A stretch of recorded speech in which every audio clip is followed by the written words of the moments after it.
ఈ విధ్వంసాన్ని ఎదుర్కోవడానికి పవన్ కళ్యాణ్ గారు ఎందుకు భీమవరంలో పోటీ చేయాలి? జగన్మోహన్ రెడ్డి ఫౌల్గా మారుతున్నాడు, చంద్రబాబు గారు ఫెయిర్గా మారుతున్నాడు, బీజేపీ డబుల్గా మారుతున్నాడు.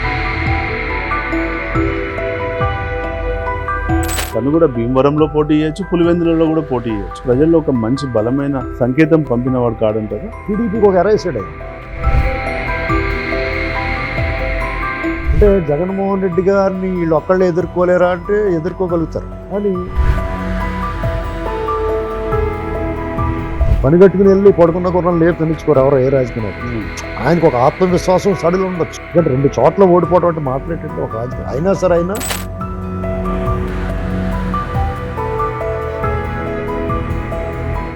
నమస్తే ఫ్రెండ్స్, నేను మీ ఎర్రబెల్లి రజనీకాంత్, పొలిటికల్ అనలిస్ట్. నేటి భారతం ప్రోగ్రామ్కి స్వాగతం. ఈ విధ్వంసాన్ని ఎదుర్కోవడానికి పవన్ కళ్యాణ్ గారు ఎందుకు భీమవరంలో పోటీ చేయాలి?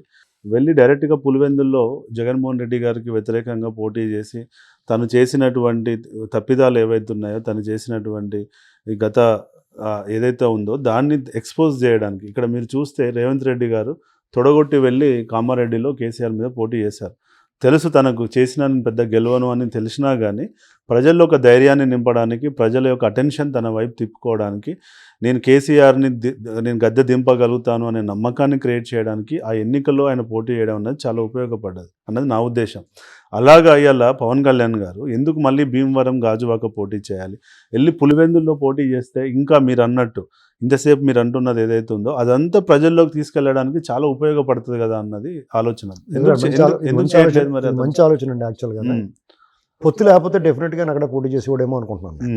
పొత్తులు ఉన్నాయి కాబట్టి అనివార్యమైంది కాబట్టి ఈ అవకాశం లేదు. ఇప్పుడు పొత్తులో భాగంగా బీటెక్ రవి కూడా ఆయన కూడా ఈ అవకాశం ఓడించే అవకాశం నాకు ఇవ్వాలని ఆయన ఒకవేళ జగన్మోహన్ రెడ్డి గారు ఎక్కడికైనా మారిపోతాడేమో అని ప్లీజ్ అండి మారకండి, ఇక్కడే ఉండండి, మిమ్మల్ని నేనే ఓడించాలని కోరుకుంటున్నాడు ఆయన. అది ఉండొచ్చు కాదని కాబట్టి ఇక్కడ కూడా షబ్బీర్ అలీ ఉండేది కామారెడ్డిలో, అయినా కానీ షబ్బీర్ అలీకి ఇంకో స్థానాన్ని ఇచ్చి రేవంత్ రెడ్డి గారు వెళ్ళినప్పుడు అలా తను కూడా భీమవరంలో పోటీ చేయొచ్చు, పులివెందులలో కూడా పోటీ చేయొచ్చు.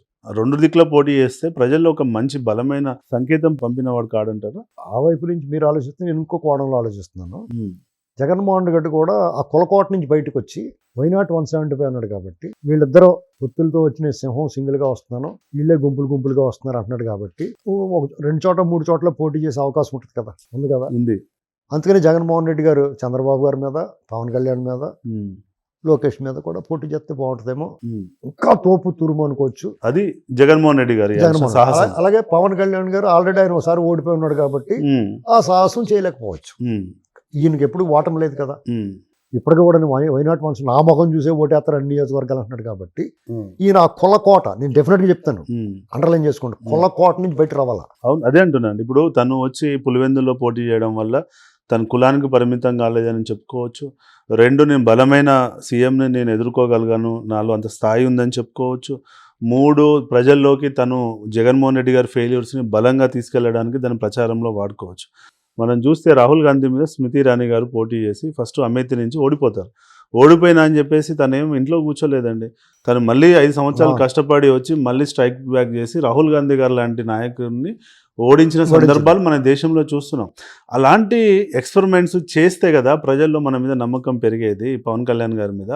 అలాంటి ఎక్స్పెరిమెంట్ ఎందుకు చేయట్లేదు అన్నది మీ ఉద్దేశం? ఇప్పుడు అందరూ అనుకున్నట్టుగా భీమవరం ఆయన కులకోట కాదు. అవును, ఎందుకంటే ఆయన ఓడించారు కాబట్టి.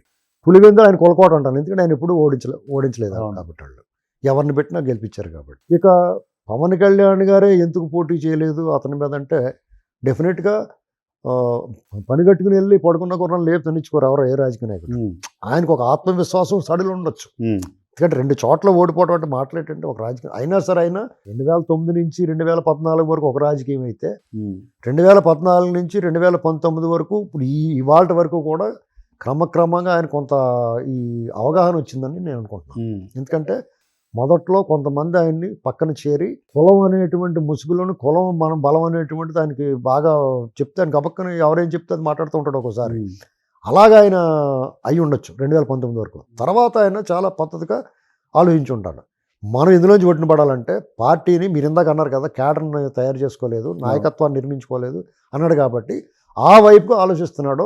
ఆ వైపుగా ఆలోచించే దాంట్లో మొదటి అడుగు పొత్తు. ఆయన ఏమన్నాడు, టీడీపీకి ఒక ఎర వేసాడు ఆయన. ఉమ్, ఆయన వేసింది ఎర అంటాను నేను. ఉమ్, ఎందుకంటే మొట్టమొదట ఆయన నేను ఓట్లు చేయాలని ఉన్నాను కానీ వీళ్ళు చెవులు మిగులుతాయి, అవును. ఇదేమో మనకు పనికొచ్చేలా ఉన్నాడు, మనకు మనకు వచ్చేలా వచ్చేలా. డెఫినెట్గా. అవును. అంటే జగన్మోహన్ రెడ్డి గారిని వీళ్ళు ఒక్కళ్ళే ఎదుర్కోలేరా అంటే ఎదుర్కోగలుగుతారు, ఉమ్, కానీ ఆయన కూడా ఉన్న ఈ యంత్రాంగాన్ని వీళ్ళని కష్టం కదా. పోలీసులు ఆంధ్రప్రదేశ్లో పోలీసులు ఈ టర్మ్లో ఎంచేత వాళ్ళకి ఏం రోగం వచ్చిందో తెలియదు కానీ వాళ్ళ కార్యకర్తల్లో పనిచేస్తారు. ఇది చాలా దురదృష్టకరం అండి. ఎలాంటి నాయకులు పోలీస్ అధికారులను చూసాం మనం, పరదేశీ నాయుడు, కేపీఎస్ వ్యాస్, ఉమేష్ చంద్ర, ఇలాంటి వాళ్ళని చూసిన వాళ్ళని చూస్తే గజగజ వణికేసేవారు వీళ్ళు. అవును. అలాంటి ఆఫీసర్లను చూసి ఇవాళ 11 మందిని పక్కన పెట్టి డీజీపీ చేసాడు ఒక ఆయన్ని.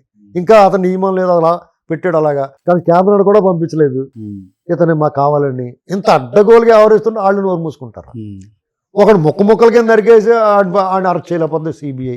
ఉమ్, మనీష్ సిసోడియాని మాత్రం లోపల నుంచి బయటకు రానివ్వరు. ఇక్కడ ఇంట్లో వండేసిన సారా అమ్ముతుంటే కూడా వీళ్ళు పట్టుకోరు. పట్టుకెళ్ళాలి. ఇలాంటి దుర్మార్గమైన వ్యవహారం నడుస్తుంటే అసలు వాళ్ళు ఎదుర్కోవడం మానవ మాత్రుడు సాధ్యమండి. ఇప్పుడు మీరు ఫెయిర్గా మాడితే నా నైపుణ్యంతో మిమ్మల్ని గెలవగలుగుతాను. మీరు జగన్మోహన్ రెడ్డి ఫౌల్ గేమ్ ఆడుతున్నాడు, చంద్రబాబు గారు ఫెయిర్ గేమ్ ఆడుతున్నాడు, ఉమ్, బీజేపీ డబుల్ గేమ్ ఆడుతుంది. ఉమ్, ఈ మరి రాజకీయ ముఖ చిత్రం ఎలా ఉన్నప్పుడు మరి దీన్ని ఎలా ఎదుర్కొంటాడు ఎవడన్నా? చచ్చినట్టు ఇంకొకటి సాయినారా బాబు అని అడుగుతారు. వీళ్ళు ఇలా చూస్తున్న టైంలో రైట్ టైంకి అయినా నేను ఓట్లు చేయాలని ఉన్నటువంటి ఒక సంకేతం పంపించాడు.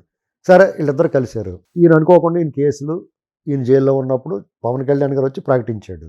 డెఫినెట్గా టీడీపీ వాళ్ళు స్వాగతిస్తారు. వాళ్ళిద్దరు క్యాడర్ కలవదేమో అనుకున్నాను నేను. ఉమ్, ఆల్రెడీ లోకల్ బాడీలో కొన్ని చోట్ల కలిసి పనిచేశారు. ఉమ్, అలాగే టీడీపీకి ఇప్పుడు టీడీపీ పార్టీ ఒక క్లిష్ట పరిస్థితిని ఎదుర్కొన్నది. అంటే చాలామంది అన్నట్టుగా ఇప్పుడు వాళ్ళు మాట్లాడతారు జనసేనలోనో లేకపోతే కాపు సంఘం నాయకులు కొంతమంది టీడీపీ నిర్వీర్యం అవ్వడం అనేటువంటిది నేను ఆ పార్టీగా కాకపోయినా సరే చెప్తున్నాను. నేను టీడీపీ నిర్వీర్యం ఎప్పుడూ అవ్వదండి. వాళ్ళు పోటీ చేసి ఓడించగలరు, పోటీ చేయకుండా కూడా ఓడించగలరు అనేటువంటిది వాళ్ళ చరిత్ర మొన్న చూసాం మనం. కాబట్టి అది ఇంగ్లీష్ తొమ్ము లాంటిదండి. అంటే ఇంగ్లీష్ తొమ్ము ఏం చేస్తుందంటే దానికి చావు ఉండదు ఆత్మలాగా. ఉమ్, అలాంటి పార్టీ అది. ఎందుకంటే తెలుగు రాష్ట్రంలో, ఈ ఉమ్మడి రాష్ట్రంలో ఆ పార్టీ సరైన టైంకి సరైన విధంగా వచ్చింది పార్టీ. మూల వాడవాడల్లో అది అలుముకుపోయి ఉన్నది. రాజకీయాన్ని నుంచి, దేవుడిల నుంచి, గడిల నుంచి వాడల్లోకి తీసుకొచ్చిన పార్టీ. కాబట్టి తరాలుగా ఆ పార్టీ పట్ల అందరికీ ఒక రకమైన అటాచ్మెంట్ ఉంది. ఇప్పుడున్న నాయకులు మొత్తం టీడీపీ స్కూలే కదా.